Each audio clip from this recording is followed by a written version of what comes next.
Good morning. This morning I woke up and our fridge was making a lot of racket.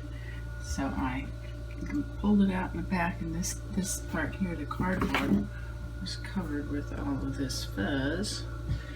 And I took this off to see. Look at that.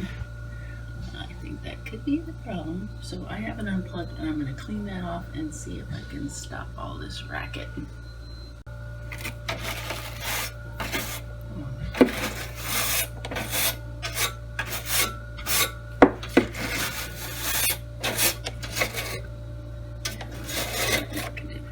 Probably need to use the vacuum.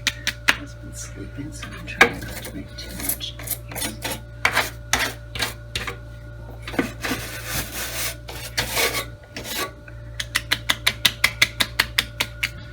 Now that's it.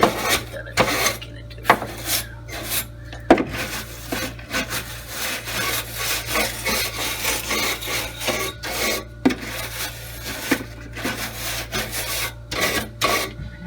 Toothbrush, I think I'll get that to use.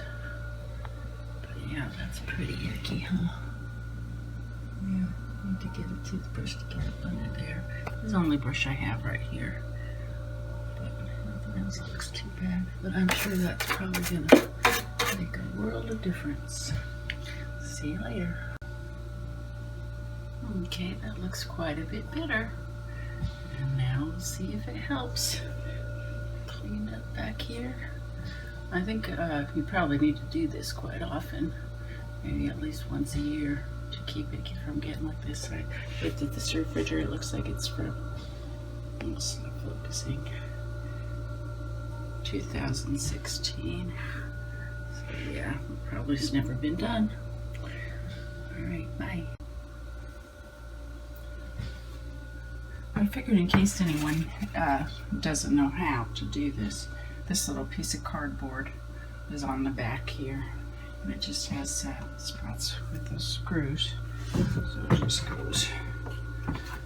It's still got a little dust on it here. I'll wipe that off, but it just goes down under there, and then you screw it back on. So it's real easy. So hope that maybe helps someone if they've got a noisy refrigerator. Instead of calling a repairman, you can usually do that and it'll quiet it down. Bye. All this was on that refrigerator, and now it is running quiet. Oh, there's my paintbrush here. And it's running nice and quiet. So hope that helps someone. Bye.